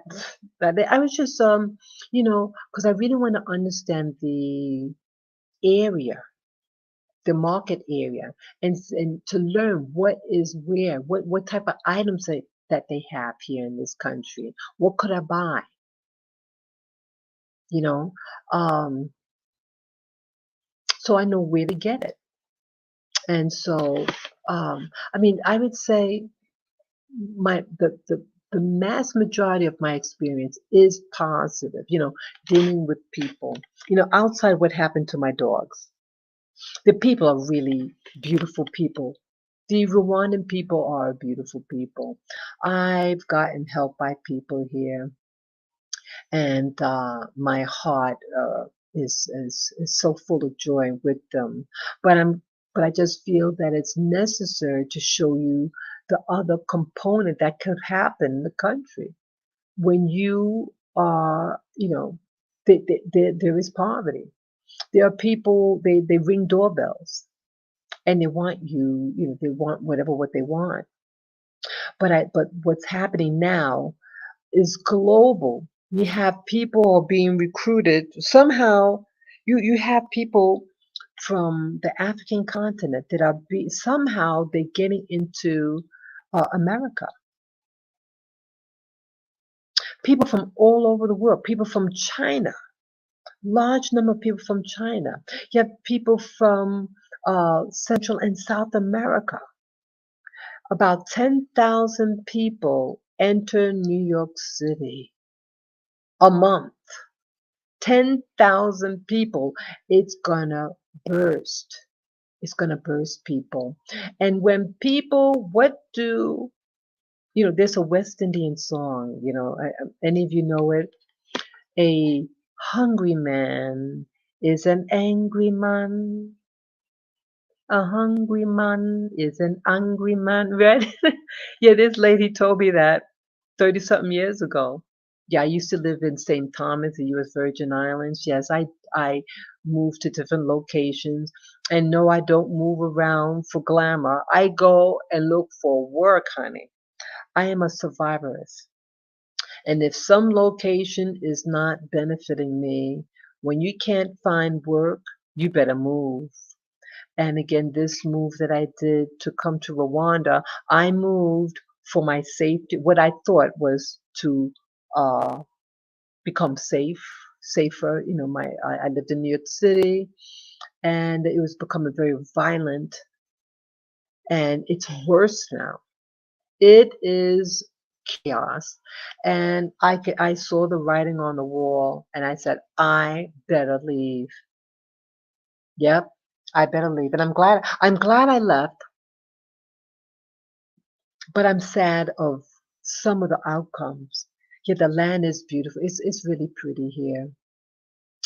Uh, I'm hoping my dog fully recovers, and I don't know. I have to be realistic about certain things. Um, yeah, there's some conflict happening in Congo. I think it's the Democratic Republic of Congo. It's right next to Rwanda, and there were some Rwandan soldiers that got killed. Why they're fighting? You know, I saw some videos, and you know, um, Congo has a lot of mineral wealth, and maybe people are trying to compete and take the resources. Um, I really hope everything goes well. I hope it doesn't spill into Rwanda. Um, you know, many of you know Rwanda did have uh, what they call a Holocaust. Well, there was a genocide. That's the word. That's the correct word. Genocide. I think it was a 4 month period or 5 month period. Over 1 million people were killed. Yes, and yeah, Rwanda, it's a very young population. Uh, yeah, a lot of young kids, a lot of babies, lot of teenagers. The older population is not as near as many. Yeah. So this season, uh, these kids may not know about what happened 27, 28 years ago. I don't know whether they taught it in school, but it was, that I think that was the other thing that scared me when those little children were attacking the man, and when they were demanding me give them money. It was a pack of them. I was thinking about also that genocide. If you're willing to kill your own people, or I should say, someone because someone was of a different tribe. I'm from a different nation. So, what am I saying? I'm saying the obvious. I don't look exactly like the people here. I don't speak like the people here. So uh, it's very obvious. I'm a foreigner. And if you could do that to your own, just imagine what you can do to me. And that was the other reality when I saw the violence, that they could just snap. Yeah, the things that I have not shared yet on this channel that I experienced here. Um, I just feel, some things I feel, more willing to want to share, and others not. Um, but I want to make it work here in Rwanda. Yeah, let's see. There's almost 2 hours that I've been on. There was something else I want to talk about real brief. Yeah, I could talk for maybe 15 more minutes at the most. I did want to talk about religion. I spoke about this before. I know that what I want to talk about, it was based on some videos I was watching. Um, Religion. If a religion serves you, you serve it. If a religion serves you, you serve it. But I'm seeing, I used to be a Christian and I broke away from the religion. Um, it could have been maybe 2018, 2017, around that time. I officially said, I separate myself. I'm no longer Christian. Yeah, I had to make a put. I made that announcement, to myself, to the universe. Um, what is religion? What I see with religion. Again, I'm not here to point finger by any specific religious group. Religion is that which is made by people, and it serves as a guide. It could guide you. It tells you what to do. It tells you how to think. But most of all, it has you give your energy away. And so what I want to talk about for the last maybe 15 minutes in this live stream, that because my mind is really trying to analyze these things. Like I love, I do enjoy watching YouTube videos. I do. I love it. And I've been uh, getting recommendations of these religious recommendations on YouTube. And the theme that keeps popping up is that this God wants you to believe in him, and they use the word him. And I said, why believe in somebody rather than know that person? Why believe in something? Know something. Know about it. You are giving your time and money to a belief rather than a know. Know about that person. And I started asking myself, okay, you have in the Christianity, I used to be a member of the Christian, church, and you read the scripture. Now, I read the whole Bible in its entirety about 7 times. 7 times I've read the Bible from front to back. And the story about, in the New Testament is a beautiful story about this man. And I said, well, why do you have to invest in someone that you've never met, someone who did nice things for people? I'm sure some of the viewers who are listening now, I'm sure you guys have done nice things for people. You may have given somebody money or food or time, or you gave them a job, or they were sick and you made them better. Why are we not worshiping you if you've done the same thing? Why do you have to give all your time and energy for someone who claimed in history that did good things? Why is this person allegedly supposed to still be alive, and they said that they're going to come back soon? Have they? Have they come back? So why are you investing all your time in someone who made a claim?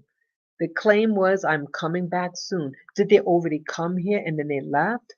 Who is who who is to verify? Verify, verify.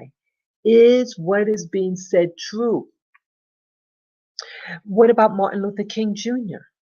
Did he not do good things for people? Did he not do good things for his family? So how come no one is worshiping him?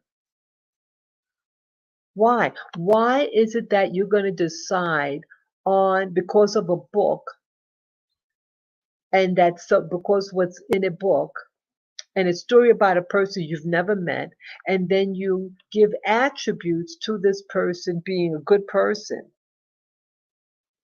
So anybody who's a good person, you have to worship them. You have to give them your time and money. So the common denominator that I see here, see if this person is a creator, they don't need your money and they don't need your time.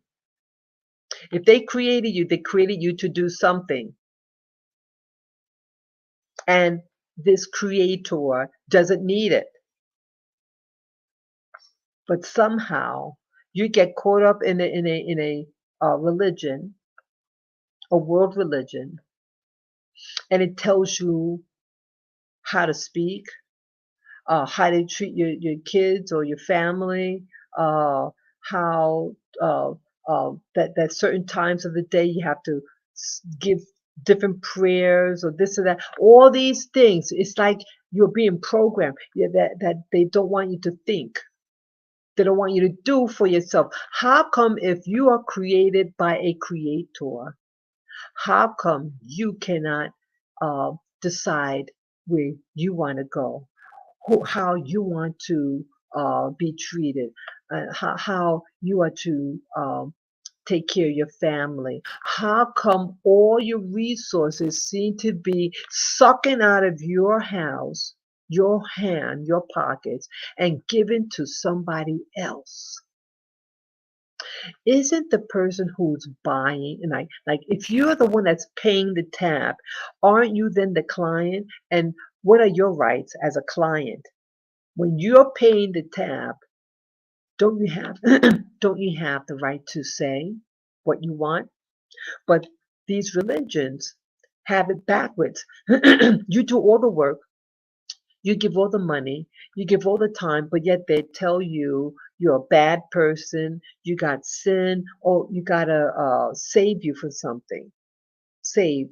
Now, if this person that claims to be the creator, then how come, what is he saving you from? There's already death here. There's been death for 2,000 years since he's gone. Yet the same thing that happened from day one. But we're giving all these attributes that this person is helping you. How many people have tasted death in their family? How many people get sick and die? How many people lose their jobs? So how could you say that there's a powerful God out there? I'm just thinking. I just want to understand how could you give attributes for someone that you've never met, but yet all these bad things happen in the world. And I realize that you have these factions, factions, groups, gangs, whatever way you want to call it, and they're in competition with one another. And I think the scriptures that are out there is just a book about one particular faction wanting to overthrow who's in charge right now. And so, who's to say what's good and bad? It's like in today's politics, you have these powerhouse nations, and they are taking advantage of smaller nations. And it seems like when the big nations get so big that everything that they do is considered good. And oh, thunder right now. And if you go against these powerful groups, then you're considered a bad person.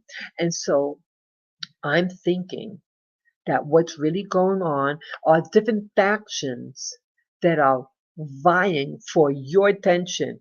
Who is of value? It are people. People are of the value. These wars that are happening in the world today is of different factions or gangs, whether it be political parties or the occult. It's all a race on controlling you because you are the value. You are the listener. And everything's about getting your attention, having you worship it, having you give your money. This is all about energy and currency. And this is what they feed off of. They're feeding off of you. So if they're feeding off of you, are you not then the master of these people? But instead, they make you feel like a servant, yet they're sucking your resources. It is not theirs, it is yours. And they're fearing you, making you fearful, and have you give your power over to it. That's what they're doing. They're telling you, you better do this, or you got original sin. Honey, there's no such thing as original sin. There are just people or beings who are manipulating your mind and putting fear in you so that you will relinquish your power to it. And I'm saying, let them take it from you, give them a fight. Give them a good fight. Do not hand over your riches to them. Do not hand it over. Look at these neighborhoods.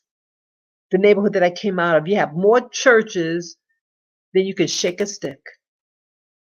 And this God doesn't do anything for those people, those black people in that neighborhood that I lived in. More churches, more poverty, more crime. Start opening your eyes, people, and start noticing what's really going on. What they call it? They call it cognitive dissonance. Cognitive dissonance. It's like your common sense goes out the window. Life is showing you this, but you make an excuse for it, and you do it anyway. You make excuses. You have these church and they're sucking at your resources, but yet everybody's saying that he's saving you. What is he saving you from? He's not saving you from poverty. He's not stopping the crime in your neighborhood. So you have to open your eyes, people. You are being fooled. You're being lied to. It's just these factions that are vying for attention because they know your value. You are priceless. But they switch it around. Even in the Bible, it talks about that the devil deceived Eve. Did God really say you can't have anything in this garden? No, he didn't. God didn't say that. God just said you can't eat one particular plant. That was it. Blow it up, and it's made to make you have anxiety and doubt and mistrust the system, and the system that's trying to control the US, America, is using the same tactic. It's the same spirit, and they're there to put doubt, fear, and confusion in you so that they can take over and take your resources and make you a slave. Stop it. Stop allowing them to do that. Open up your eyes. Keep your resources. Keep it in your pocket. Let them earn your money. Let these people who want your riches, let them earn it from you if you want to give it. Yeah, stop allowing them to fearmonger you and into this hope that you're going to be raptured up. There's a lot of these videos now. They're talking about the rapture and this and that. People, it's going to be a fake rapture. They have uh, technology, what they call Project Blue Book. Project Blue Book is a technology. It's like a video. Like they can send a light beam and it looks three-dimensional. It looks real. And they're going to have this thing and make a false Jesus, a false rapture thing, and they're going to have you fall for it. And I think energetically, I think it's like a marker that they put on people. It's some type of thing. See, uh, I think everything somehow people could get uh, like I don't want to say program, but like remember in the Bible, they talked about the mark of the beast, and this marker is going to be like a signal to uh, tell who belongs to who. I don't know how it works, but think of it like that.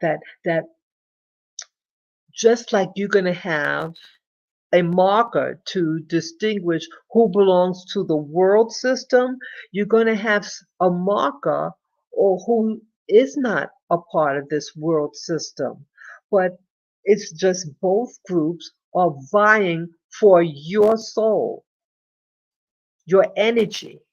And I think they want, I really feel that there is a recycling of the um, people's how do you say people's think of your the mind or your soul like it has a signature, and they're able to track you and mark you. And so when you belong to certain religions or groups and things like that, they put a marker on you and they can track you. That's what I believe. Let me know what you think about this. Do you have you ever felt like you were being tracked or something something that signified that hey, um, too many coincidences keep happening. Uh, are you being followed, or certain things that are being said? How do people know your business? It's technology. There's satellites, and they track people all over the world. And I think when I came to Rwanda, and then when I had to leave Rwanda briefly, I think I was retracked and the things happened to me. That's what I feel. What could have happened? Yeah, things that didn't make sense. People are being tracked, and I think some of the jab that you get in the arm, that they have trackers in those things, and so those people who decided to do that because of fear and things like that. I know what fear is. I was afraid too. Yes, I had a lot of fear. Um, you could be tracked. And so certain things you may encounter. Um, it is awful, I think. It is awful. It's like you aren't your own anymore. You start to wonder why your behavior is changing. You notice that any of your behaviors have been changing, or the way you think is changing. Why? Why is this? Start asking yourself questions. Start comparing yourself like people who got the jab versus people who did not. And I'm thinking I've heard some YouTubers talk about the upcoming election in America. You know, um, yeah, they want to they want to promote that what do you call it, polarities, the polarities of black and white, red and green. They want you to be in division. No matter who you choose, the system controls both sides. The system, in my opinion, will control both sides. You take your flavor. It's a flavor, the two major flavors. But I see what, in my opinion, again, this is just my opinion, that they want number 45 to go up, up, up, up, up, up, and then they're going to crash them down. Just watch. Just to see. Remember before number 45 was vilified, and then when number 45 got arrested and got the mug shot, what happened all of a sudden? Those same people, like in New York City, was that was against him.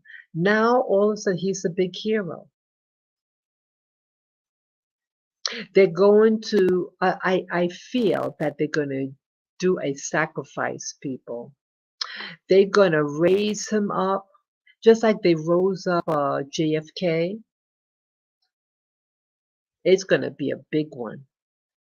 That's what I sense. And some other YouTubers sense the same thing. They're building him up as a savior figure.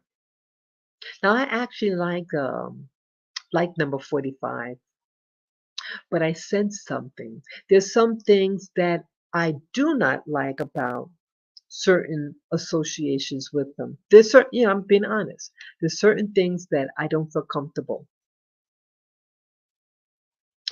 But if there was a choice, I like number 45 over number 46. Yes. Um, things are happening, people, and people are going to be triggered, and they're going to try to they're going to try to prevent this election in America. They're setting you guys up with the migrants. They're already weaponizing these migrants. They're beating up. Did you hear that news that they're beating up the cops because they're afraid of them? And I speculate because I'm not there. I speculate because I am from New York City, and these cops had no problem beating up blacks, West Indians. You know, they didn't have any problem beating up or killing citizens. So why they're afraid of the migrants? Because my speculation is that they were threatened that if you touch the migrants, you're going to be written up and fired. Why else wouldn't they go and defend themselves from these migrants? Because the fear that if they touch them, they're going to lose their job. So many things are happening. And more, they want to remove your what was that? Your Second Amendment. They don't want you to be able to protect yourself. So it looks like, in my opinion, that they are creating, or at least they are um, um, showcasing, not showcasing, but when you look on the news, that's all that they're broadcasting. These people, bad things that are happening at the hands of the bang bang, right? They want to take away your ability to protect yourself. They want to take away your ability to protect yourself. And that's by design. It's horrible of the victims of it. The bang bang is what's doing the demising of people. It's people demising people. If they can use a butter knife, they will use a butter knife to do it. They use anything. And I think that these large cities, that they use technologies to um, trigger people, to get people violent. You notice in certain neighborhoods. I used to live in a neighborhood that is becoming more and more violent. How is that?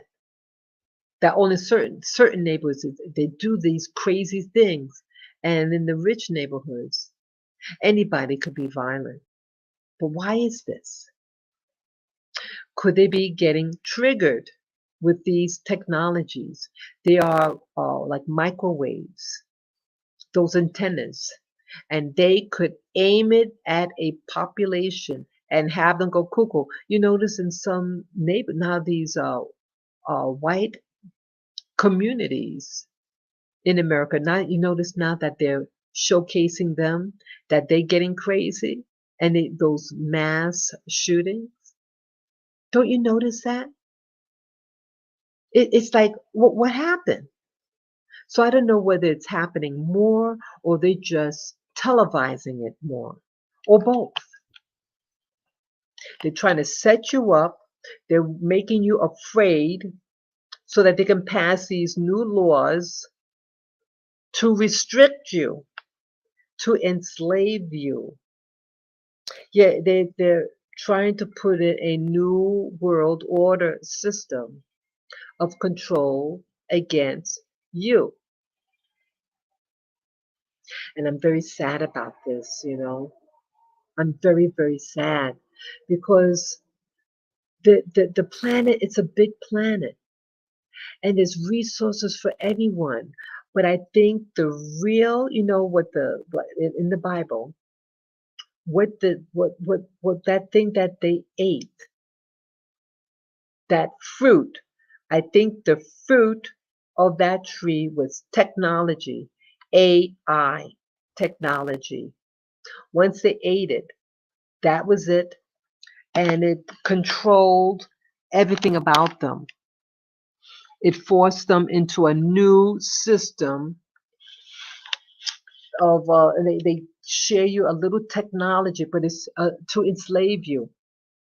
They introduce a monetary system like how it is your demise because all these technologies require energy to run them. And that's where the enslavement comes in. And when you don't have enough currency to buy those basic necessities, because you don't have the currency slash money, you panic. Just like Eve panicked.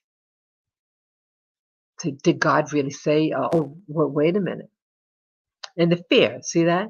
It's fear and it's manipulating. I feel people, um, I need to try to live very basic.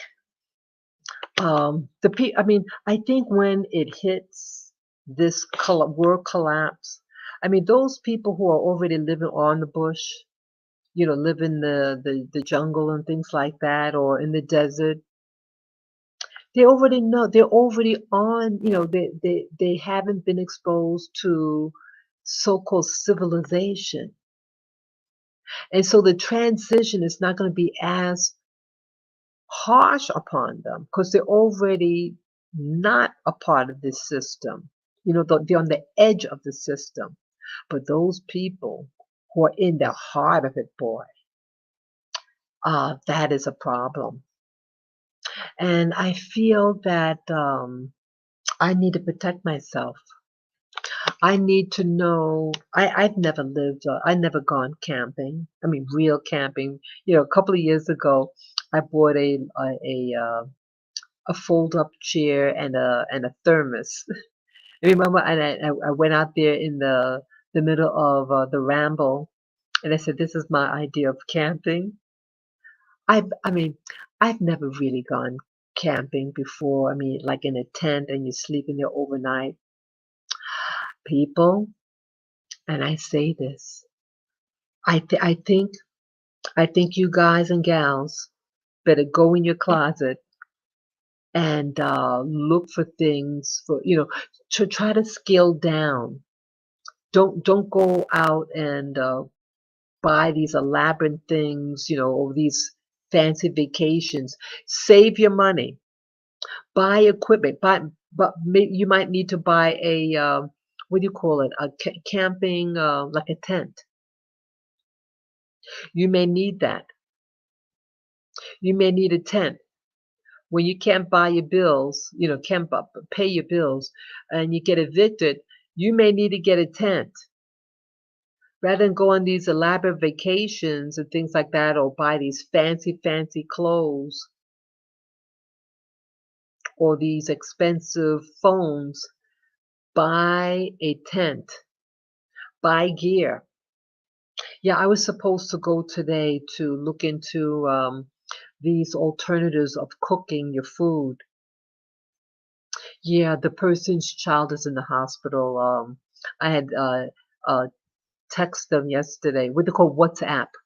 WhatsApp is very common here to use, um, and so it allows you to text or phone or video call somebody. It's really a great app. When I first heard of it, I think this is ridiculous, but I find it fantastic, and it works better than a phone. Yeah. So the person's child is in the hospital, and so not able to come by to take a look at it. Yeah, people, uh, start folks. If you could go on the internet or wherever, if you have a camping store near where you live, start visiting it, getting ideas of what costs what, things for like getting access to water. They have these things like it looks like a straw. Let's say you're at a creek and you need to get water. A lot of water have bacteria and stuff in it. Uh, this special straw filters out the pathogens that are in there. You might want to invest in something like that, or how to make a fire. I don't know how to make a fire really. I never had to make a fire from twigs or anything like that. Uh, I just feel that I have to start really preparing people. I ha I don't want to um I don't want to I don't want to fall into uh a wrong a wrong twist. Here I have my little dog with me, and I want to keep us both safe, but I have to be very realistic. I have to um because anything can happen here in the country that I am in, people. Anything can happen, and so I have to uh, really keep my eyes open. Yeah, it's good. It's a global shift. You have powers, and they're all struggling for control over you. You are the prime resource, not gold, not silver, not even water, but you, people. They want you. They want your soul, and they're willing to destroy the planet to have it. And that is the sad part. Yeah. Yeah. See if you can invest in a tent. I used to have a tent. I gave it away. But yeah, I had bought one when I went to Hawaii. Um, yeah, start looking at things that may be beneficial to you. Yeah, I'm still waiting for my supplies. I had shipped my some of my belongings over here, and I still it's 3 months now, and I still didn't get it. It's supposed to be coming into to Tanzania shortly. And then from there, it has to be transported here. So who knows? It might take like 4 months. It's supposed to take 1 month, I thought. I was told it's going to come in January, end of January, but that didn't happen. It's March right now. So go figure. But yeah, people get comfortable shoes, shoes that you can walk far in. Okay. Yeah, get foot comfortable foot gear. They have what they call a mylar, I think it's for my Mylard, I think it's spelled mylar blanket. It's something. It looks like aluminum foil almost, like a foil. And those people who do those marathon runs when they cross the finish line, they put this metallic looking thing around their shoulders. It's to keep in your body heat. Invest in some of those things, people. It's waterproof also, and it keep you warm. So if your energy, if your electricity goes out, this blanket thing, this mylar blanket, you can get it over the internet. I'm sure, yes, if you have a camping store, they will have it. It's very affordable. Well, it can be affordable for many people. Buy some. And I'm not trying to fearmonger. That is not my attempt. I'm just seeing where the world is going, and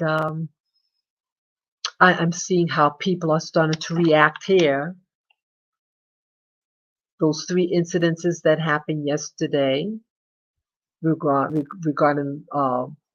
the males here, and then this one female aggression. Something might be happening. People might be getting triggered, and definitely people are being triggered in America. And I'm wondering whether the injections that people got for the past 3 years, whether that is contributing to some of the behavior of some of the people. I mean, it's just a thought. I'm not a doctor. I'm just thinking, you know. And you come to your own conclusions, people. Um, do what's best for you and your loved ones. That's all I'm saying. And start asking questions with these religious questions. If someone says that they can save you from what? People are dying for 2,000 years. Nothing has changed. But yet someone is saying someone is saving you. Prove it. How are they saving you right now? How? Ask these questions. Why not saving people now? Where are you? Let people prove their ability for you. And even if they prove that they have power, why do you have to relinquish your own personal power? Why do you have to give it away to anybody? Keep what you have. Keep what you have. Keep what you have. That's all I'm saying. Be careful how you spend your money in these so-called religions that don't love you, make you feel guilt. It's like a thug organization. A lot of these religions, they thug you. They're perverts in the church. I used to belong to the church. You got perverts, liars, people who prey on women and children. And yet I'm supposed to trust in somebody that I've never met. And yes, I did share many years ago when I was a new Christian. I had a dream that was very uh, a, s- a spiritual end, and then I had an active, what you call a kundalini. How do you pronounce kundalini? Um, Awakening in my solar plexus. It was amazing, but I think the event that happened could happen to anyone in any religion. Religion is just something that someone uh, conscribed. There are people who live in the middle of nowhere, no Bible, no religion, yet they may have their own experiences. It is, these experiences are universal. It has nothing to do with a book. God is not in a book. God dwells in us, and we are co-creators. We are. But these forces want you to take your power and give it to it. Why can't you ask them for them to give you their power? Why do you have to give them your power? Why can't they just stay on their side of the fence, their side of the tracks? Why do they have to come into your town, on your side of the world? Why can't they stay separate? Because you're special, people. and you don't realize it. The power is in you.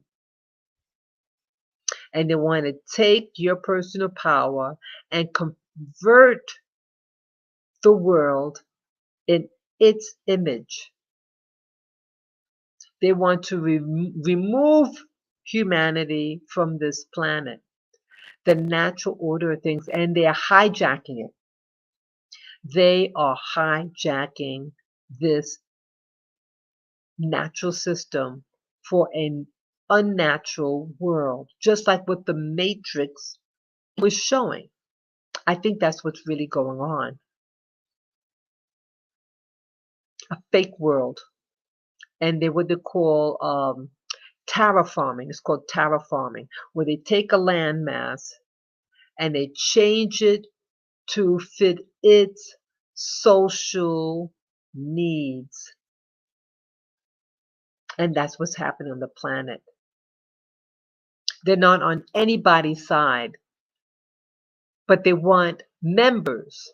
Once they get your membership, they control you, and then they're going to discard you because you are the natural being here. The system is unnatural. The unnatural hates you. They try to look like you, act like you, but they're not you. And they're causing you havoc. They're destroying your home life.